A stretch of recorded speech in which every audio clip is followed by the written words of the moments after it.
तो चलिए देखते हैं व्यंजन। वर्णमाला में एक शब्द होता है व्यंजन। देखिए हम स्वर पढ़ चुके हैं, अब दूसरा नंबर है किसका? व्यंजन।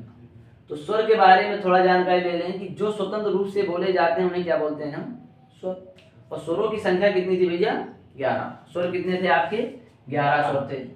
अब स्वर आपके हो गए हैं खत्म। अब काम है आपका किसका भैया? व्यंजन का। तो अब आप पढ़ेंगे व्यंजन के बारे में। तो व्यंजन के बारे में पढ़ेंगे उससे पहले कुछ इसकी परिभाषा याद करनी पड़ेगी। इसे व्यंजन कहते किसे? तो व्यंजन वे होते हैं जो स्वरों की सहायता से बोले जाते हैं, अर्थात जिन्हें बोलने के लिए किस पर डिपेंड होना पड़ता है? स्वर पर। तो एक व्यंजन अपने साथ हमेशा क्या लेकर चलता है? स्वर। तो क्वेश्चन पूछता है कि व्यंजन में हमेशा होता है स्वर। स्वर। तो व्यंजन में एक हमेशा कौन होता है? स्वर। तो इसकी परिभाषा बन जाएगी कि जो स्वरों की सहायता से बोले जाए उन्हें क्या बोलते हैं? स्वर। व्यंजन। ठीक। और इनकी संख्या कितनी होती है? अगर इनका नंबर पूछा जाए तो इनकी संख्या होती है 33। 33 कहां से कहां तक? का से लेकर हा तक। यहां तक अगर देखा जाएगा तो कितने आपके व्यंजन होंगे? 33। लेकिन इसे डिवाइड किया जाता है 5 भागों में। तो का से लेकर अगर मां तक हम जाएंगे तो 5 वर्ड आएंगे, 1 2 3 4 5। और का से अगर हम अंगा तक जाएंगे, का खा गा घा अंगा, 5 आएंगे। अर्थात 5 इधर टोटल आ जाएंगे कितने भैया आपके? 25। और इनका नाम आगे जाकर पड़ जाता है, इनका नाम पड़ता है वर्गीय व्यंजन, या इन्हें बोल देते हैं स्पर्शी व्यंजन। तो क्वेश्चन पेपर में आता है कि वर्गीय व्यंजनों की संख्या कितनी होती है भैया? तो 25। अगर वर्गीय व्यंजन नहीं आएगा तो बोलेगा स्पर्शी व्यंजनों की संख्या कितनी है? फिर भी 25। अगर ये पेपर में नहीं आएगा तो पेपर में आएगा आपसे कि का कैसा वर्ग है।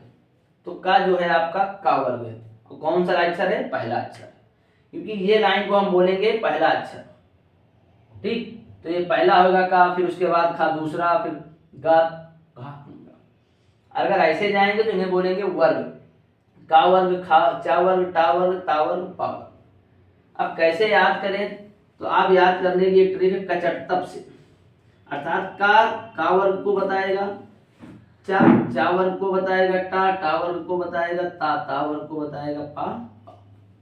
तो कचटतप से पता चल गया कि का वर्ग है, ये चा वर्ग है, ये टा वर्ग है, ये ता वर्ग है, ये पा वर्ग है। और इनकी संख्या अगर पूछता है वर्गीय व्यंजनों की तो 25 होते हैं। इनका नाम क्या है? वर्गीय व्यंजन या स्पर्शी व्यंजन। कहां से कहां तक होते हैं? तो का से लेकर मां तक। तो का से लेकर मां तक कितने कितने भैया आपके व्यंजन होते हैं? 25। और इन्हीं का नाम पड़ जाता है वर्गीय या स्पर्शी व्यंजन। अब मैटर आता है 33 कहां से थे? तो 33 आपके थे ये 4 नीचे, यारा ला वाह, यारा ला वाह।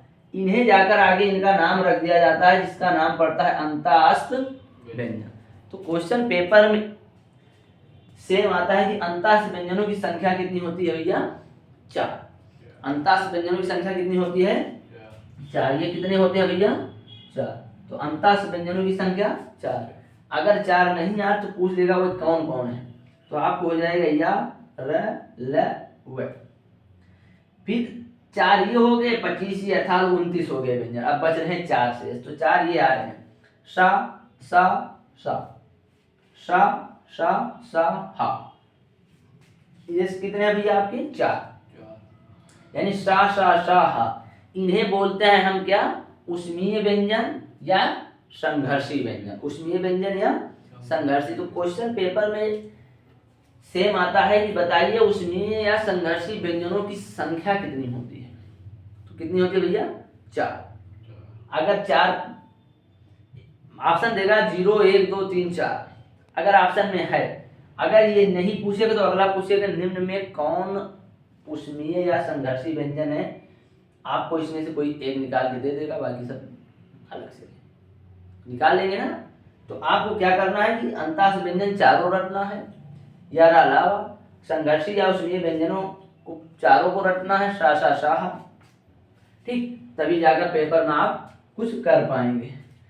अब आगे आता है जो टा वर्ग है, इसके जो तीसरा और चौथे अक्षर है, यानी डा ढा, अगर हम इसमें उच्छिप्त, इन्हें बोलते हैं उच्छिप्त व्यंजन। क्या बोलते हैं? उच्छिप्त। अगर इसमें हम क्या लगा दें? नुक्ता। अगर हम इसमें बिंदी या नुक्ता लगा देते हैं तो इन्हें पढ़ा जाता है उत्क्षिप्त व्यंजन। हालांकि यहाँ अभी नुक्ता नहीं लगा है, लेकिन जैसे ही इसमें हम नुक्ता लगा देते हैं तो इनकी नाम पड़ जाता है जाकर नया उत्क्षिप्त व्यंजन। तो पेपर में सेम क्वेश्चन आता है कि बताइए उत्क्षिप्त व्यंजनों की संख्या कितनी होती है। तो आपको नजर आ रहे होंगे कितने हैं, तो उत्क्षिप्त व्यंजनों की संख्या कितनी होती है। तो अगर पेपर में ये आया तो नहीं आया तो सीधा ही पूछेगा निम्न में कौन उत्क्षिप्त व्यंजन है।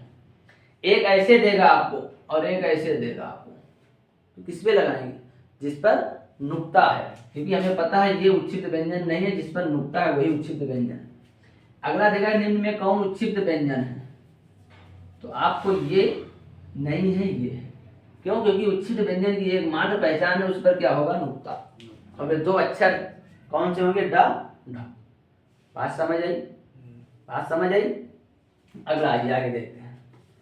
तो 75 से इसकी ट्रिक हो जाएगी, यानी का वर्ग, चा वर्ग, टा वर्ग, ता वर्ग, पा वर्ग। फिर इसे बोलते हैं प्रथम, द्वितीय, तृतीय, चतुर्थ, पंच।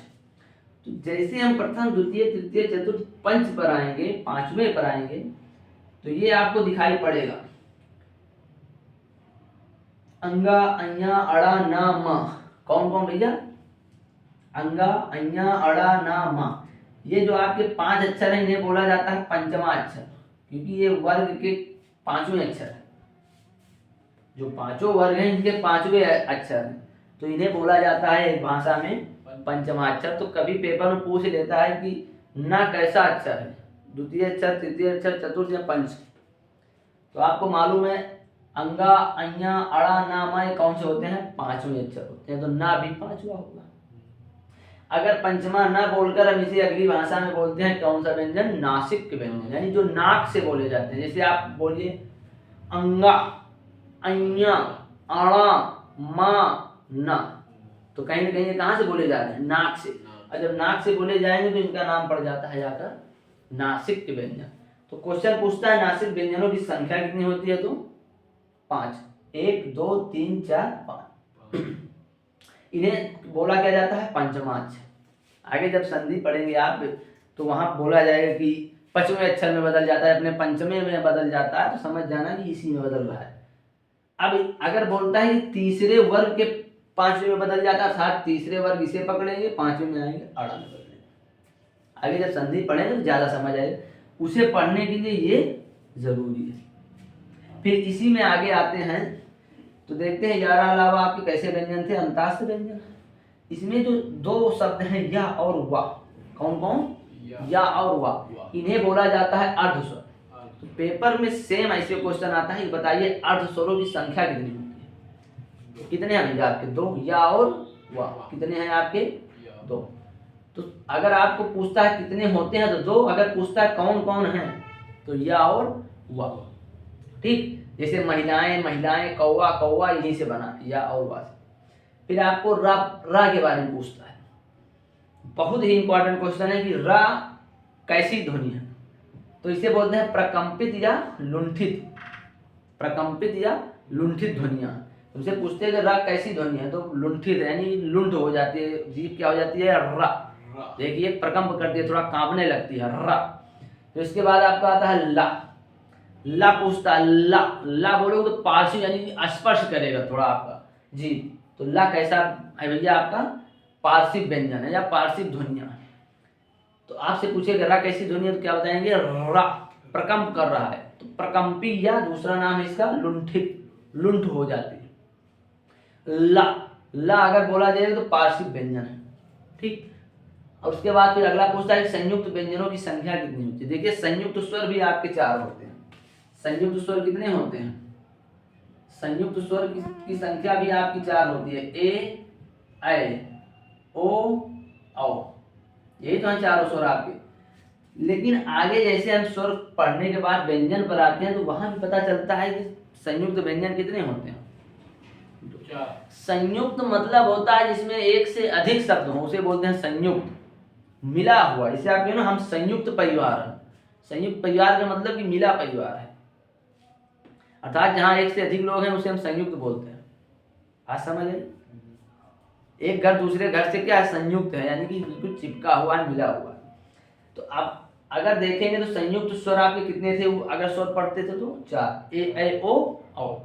लेकिन यहाँ अगर व्यंजन में आएंगे, यहाँ भी पता चलता है संयुक्त व्यंजनों की संख्या कितनी है, 4। संयुक्त व्यंजनों की संख्या कितनी है, 4। पहला है आपका छत्र, ज्ञ और स्रा।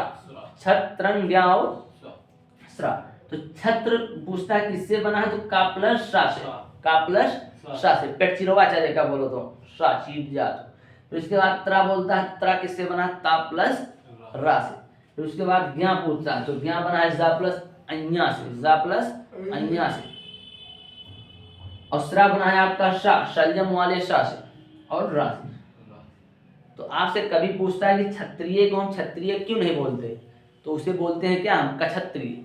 क्यों, क्योंकि छत्र किससे बना, का प्लस शा से, तो इसीलिए हम बोल देते हैं कक्षत्रिय। फिर उसके बाद ज्ञानी को हम ज्ञानी नहीं बोलते, ज्ञानी बोलते हैं, ज्ञानी। क्यों, क्योंकि ज्ञा बना किससे, जा प्लस अन्या से, इसीलिए हम उसे बोलते हैं ज्ञानी। आज समझ आई। फिर स्रा आपको शा प्लस रा से बना। तो ये था आपका क्या, एक वर्णमाला में जो व्यंजन है उसके बारे में, कौन सा वर्गीय है, कौन उच्छिष्ट है, कौन पंचमा है, कौन अंतास्त, कौन उष्मीय है, कौन लुंठित है, कौन पार्श्व है, कौन अर्ध है और कौन संयुक्त है, इसके बारे में। अगर अगला बात करें आपसे